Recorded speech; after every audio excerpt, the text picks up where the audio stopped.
Well, good morning or evening, Frederick. How are you? I'm Danny Gurry. I am with Heather Fletcher. You're going to want to know her name. She's a write-in candidate for the Board of Education. So you're probably the one we know least about. Yeah. When did you decide to jump into the race? August. Well, I made my decision in July, but officially registered in August. Okay. And what made you decide? What was that moment that you said, you know what, I need to help? Well, I ran in 2022, Mm-hmm. and I didn't make it through the primary, but we only had two more conservative-leaning candidates make it through the primary. There's 3 open seats. So I said, well, you know what? I'd hate to just give it away. So I decided to throw my hat in and see what we can do. See what we can do. Now, I believe Paulette Anders was the last candidate that was a write-in. Do you recall that? No, I don't. Okay. And I know it's a hard run, but It is. recently in Maryland, in St. Mary's County, they were able to get a write-in elected. Okay. So it's much You never know. smaller. You never know. You never know what will happen. Well, why don't you just start with telling me a little bit about yourself? Sure. I'm a mom of 3 young children, Oh, wow. 12, 10, and 8. And Ah. so I used to be an air traffic controller at Andrews Air Force Base. Holy cow. Yeah, former controller of Air Force One. So that was a lot of fun. I really enjoyed it. Okay, I'm going to need to have you back on the show just to talk about that at another time. That's very cool. It was fun. Yeah. It was fun. And so, but once my husband and I, we live in Point of Rocks, been there for 15 years. We started a family and my priorities shifted, and I was, my husband has a demanding job and my kids needed me. And so some stuff changed at work to where I was going to have to work 6-day mandatory overtime, and it was just not going to be conducive with the family life. Yeah. So I decided to resign and spend all my time on kids and educating them. And I really have a passion for education. I've moved a lot in my life. Probably been to like 13 different schools in elementary age, middle and high school. So it was a lot of moving. And so I just got to experience homeschooling. I just 1 year and couple years of private school and then a lot of different public schools. And so I've been experienced a lot personally of different school experiences. And then also with my kids, I didn't really want to be moving them from different schools. That was not the plan. Right. After my moving so much, I really just thought we'd be in Point of Rocks, we'd put down roots, put the kids in the public school system, which was really great at the time, and we'd just be on our way. Yeah.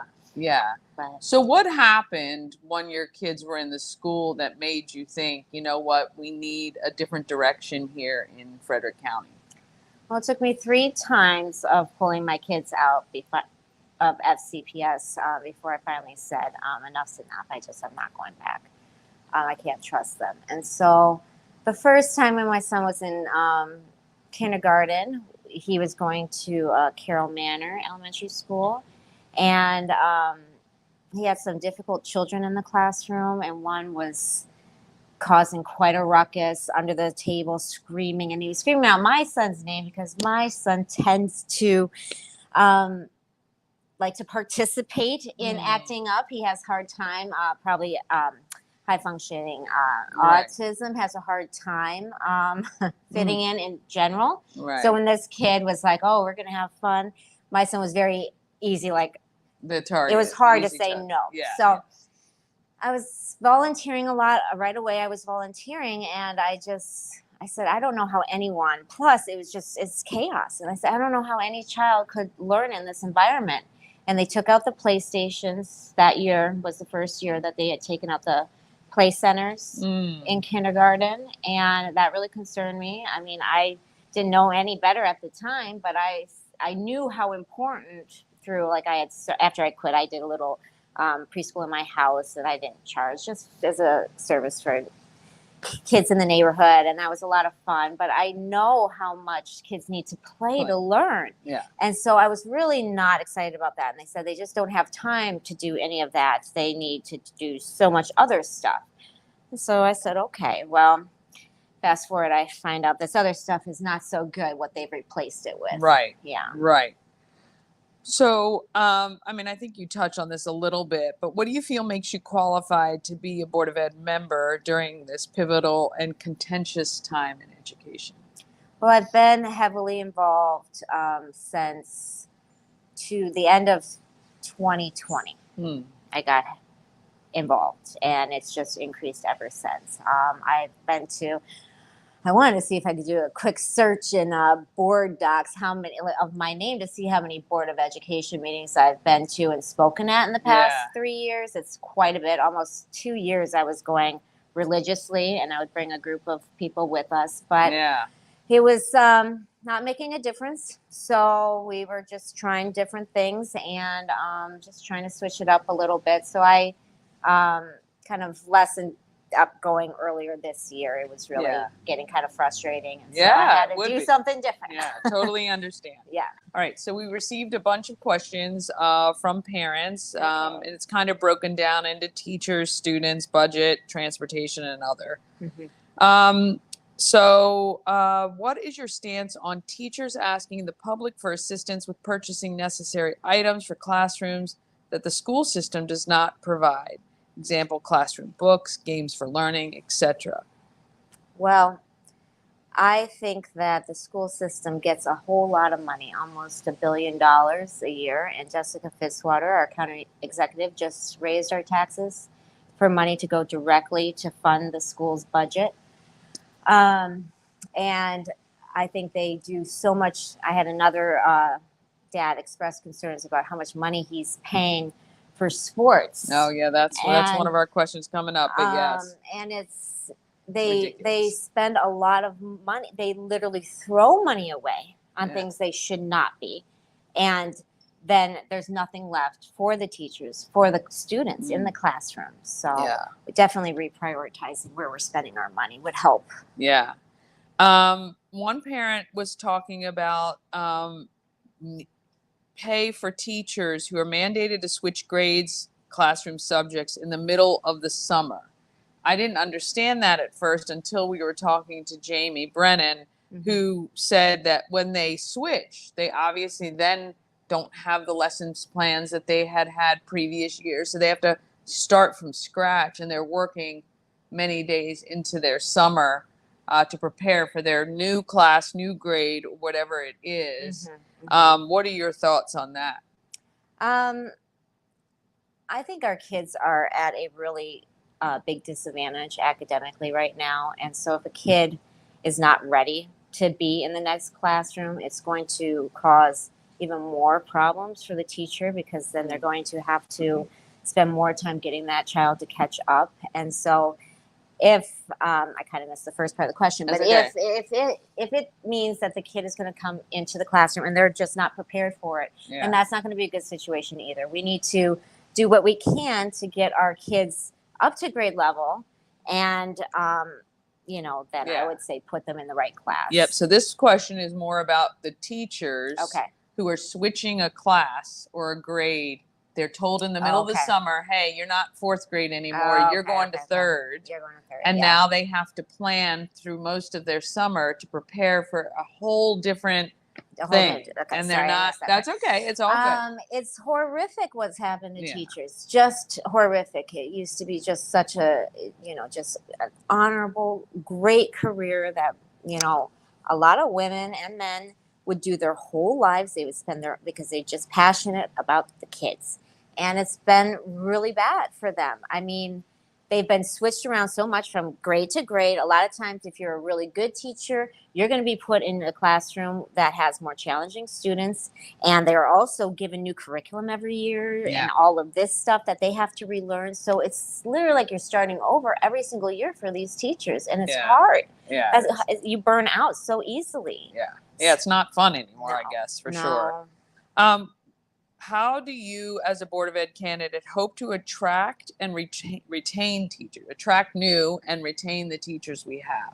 I think with the size of our budget, and if we were focusing on, scientifically based academics, curriculum, and so forth, we will be best if we focus on the academics and we don't focus on anything about getting these children to learn what they need to learn so that they can succeed in this world and leave, values and different belief systems and stuff at home and just do what we pay the school system to do, which is teach our children math, reading, writing, science, etc., then, we're going to be in a lot better position. We could be the best and we could have a lot more money for our kids because we're not wasting it on replacing it with curriculum that follows into political agendas that costs a lot of money and time that is taken from our children.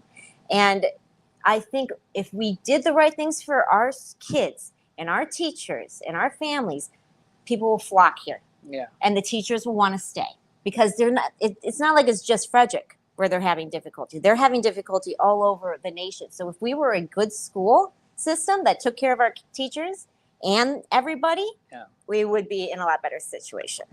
Well, you touched on this with your own experience, but what is your stance on student behavior issues in school?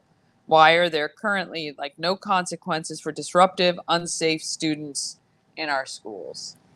Well, I think there's just a lot of corruption. So we had the Department of Justice investigation. They found that FCPS was restraining and secluding children excessively.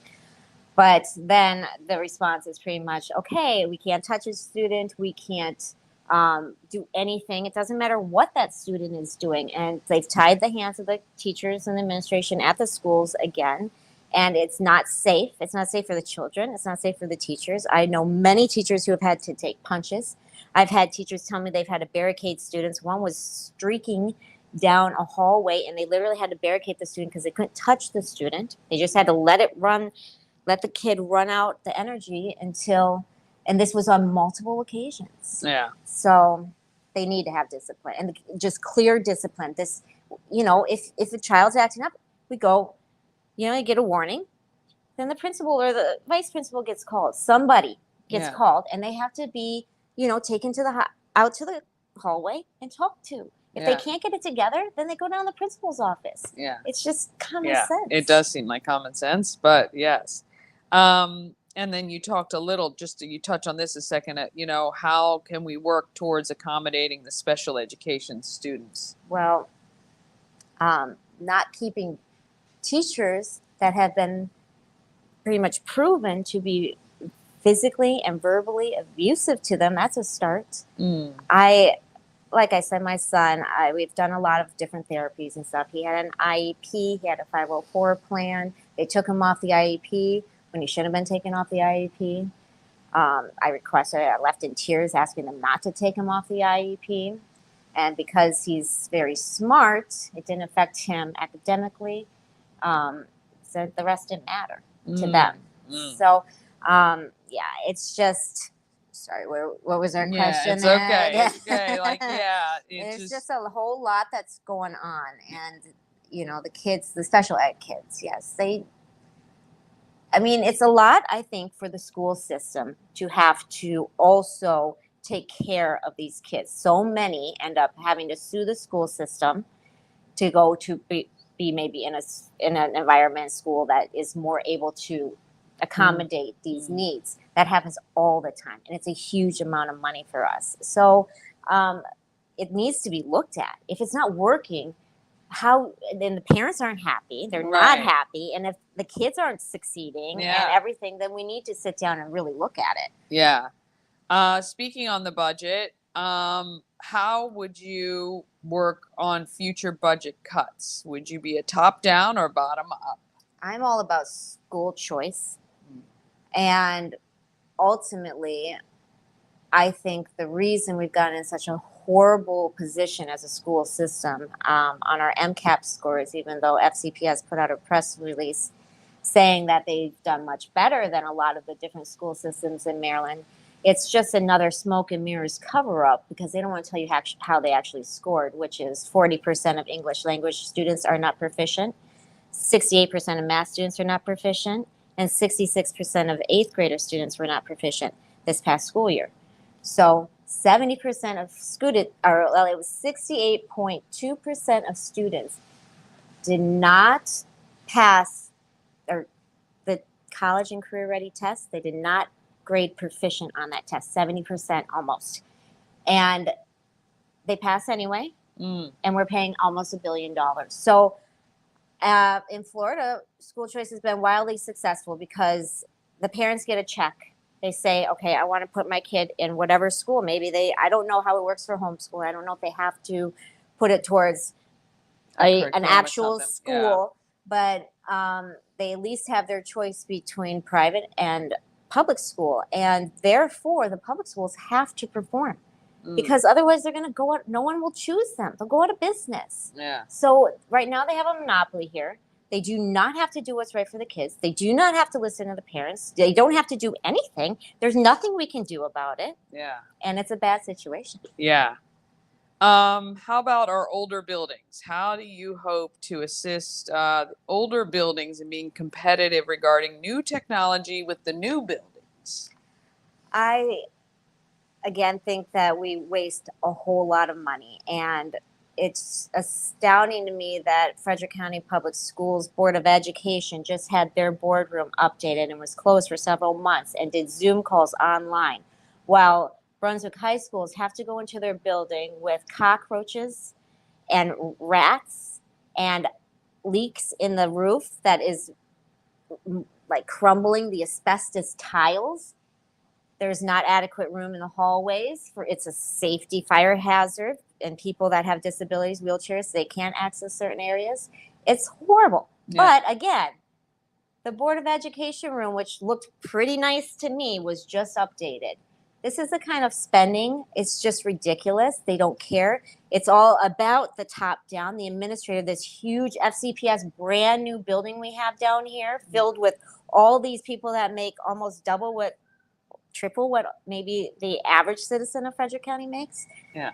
Not okay. Yeah, no, that is not okay. Agreed. All right. How would you, or will you push for a line item budget and better accountability to the taxpayer? Yes. I think that's pretty clear. What do you think the solution is when there is a budget shortfall? I don't know why they have a budget shortfall. Currently, my children are going to a private school. I homeschooled after I pulled them out, and I didn't think I'd be able to find another school that I would trust it, but I did. And so they're doing a private school now. And this school outperforms FCPS off the charts. They're so good. And it costs them about $11,000 a year. I mean, I don't even know that it costs so much. They do a lot of funding. So I think the founder did say it costs about $11,000 or roughly that. We almost get $19,000 per student for FCPS. So they're outperforming. The teachers are phenomenally happy. The kids are happy, happy, happy. They don't have therapists running all over the school. They have discipline. Yeah. They have real learning going on. These kids are, they're happy, they're brilliant, they're smiling, they're thriving. And so, yeah, the money is not being spent wisely. Bless. Excuse me. Sorry. Pardon me. All right. All right. This was a big thing. Actually, I was just in Monocacy Middle School today for the Harlem Wizards are coming. Okay. And I was talking to the principal, and he was telling me that he had to contact parents because there was no bus. So there is a bus driver shortage. What do you think we can do for that? I think we just have to look at everything. When they literally, out of Dr. Cuppett's words at a curriculum and instruction meeting, he said, all right, the board has decided to prioritize diversity, equity, inclusion, and belonging. And there are not a lot of tech companies that are going into this market because it's highly politicized. So that means that we are going to be choosing a less than perfect curriculum and throwing out this other one. And we know it's not better, but we're going to do it anyway. So, but we don't have bus drivers for our students. All right. It's really bad. And we can't do anything until we people that actually care about making a difference and a change get in there and figure out what's really going on. Because when you get the whole budget and the line on, you're not seeing the whole picture there either. Yeah. So we need a lot of transparency. Yeah, you talked about this a little bit earlier, but the sports programs. So our kids graduated in 21 and 23. It was $95 a season per sport. I heard it's now $205 per season per sport. I've also heard that the ticket price of each of the games has risen, and you can only pay online, so there's no cash at the games anymore. How do you feel about all of this, and what do you think we can do to change that? I do not agree with it being a cashless system. Yeah. I am against that completely. And we have to do better for our families. They are already paying money for this. Homeschooling families, they pay taxes. They're not allowed to let their kids participate in any sports. Oh, wow. I didn't know that. It's really, and so I think if we were able to actually get in there and demand, and it's not like, I don't think FCPS is readily going to give over all their information either, but we really need to get in there and look deep at this budget and where this money is going. It's a mess. I can tell you that. They are literally just spending money. Nonstop. Let's see with this one. Oh, that we've pretty much covered that. What about school safety and measures that schools are using now for students? I'm a big proponent of the school resource officers and Sheriff Chuck Jenkins' program. I know they help. It's hard in a big school, though. Like, a fight can break out in a bathroom. It might take a few minutes to get there. I had this great student found me, and he's got his own TikTok account, and so he'll post stuff from our Board of Ed meetings and so forth. And so he sends me stuff. And there was a couple fights at Oakdale this year, and so that's actually why I stopped going to the Board of Ed meetings. I rearranged my whole Valentine's Day to go to a Board of Ed meeting, and I was there at 5:55, but they wouldn't let me speak. So I was a little upset and I left, but I was going to speak that night he wanted me to go and speak about the school safety. So I was able to call on WFMD, and I was able to at least just get the information out there. And I was actually able to talk to the sheriff, who said that they are aware, and he didn't send me any more incidents from the school from that year. So hopefully they were able to kind of get it under control. So, but it's not okay for any child. I don't care who you are, to be bullied and that not to be taken care of. And it's not okay for fights to be going on. And these poor teachers, most of the videos he sent me, it was either a school resource officer or a teacher had to put themselves in the middle of these fights, and they're brave. It's scary. So it is awful. It is awful. Well, it looks like I think we've ticked most of the questions that parents asked. Now what I'd like to do is to give you the floor and to let voters know why on November 5th they need to write in your name. Let's tell them too how they have to do it, right? Because they have to spell your name exactly. Is that correct? So they can put my full name, Heather Fletcher, or you can write in just my last name, Fletcher. That, because I'm officially registered as a write-in candidate, it'll count if just my last name is written in. That's why most of my signs have Fletcher. I thought it might be a little bit easier to remember. But at the ballot, at the polling locations, when you go inside, they should have my name. There. A list of all the write-ins. Now, I don't know how big that is. Might have to look for it. And, but I did check, and they're supposed to be at every single polling location. But there's nothing on the mail-in ballots about the write-in. So if you can remember Heather Fletcher, that's probably the safest bet. But Fletcher, according to their paperwork, should do the trick. And so And I'm running because I think that we can do a whole lot better for our kids. They're not safe, I don't believe, in Frederick County Public Schools at this time. They're teaching very sensitive, confusing things to students at middle and high school, and they have been since 2018. This information is very controversial. And in 2021, they approved teaching this comprehensive health education framework, which you can look up on my website at fletcher4boe.com or the state. And they approved, the Frederick County Board of Education approved to teach this framework starting in pre-K. And again, it's very controversial information. They've not said once what their goals are for teaching this or how it's supposed to help our students. They will refuse to listen to doctors and mental health professionals that have spoken out against it. So it's really bad. I'm also running to support and help protect women's sports, their private spaces. In Loudoun County, a young 14-year-old was abused in a bathroom by a young man dressed up in a skirt.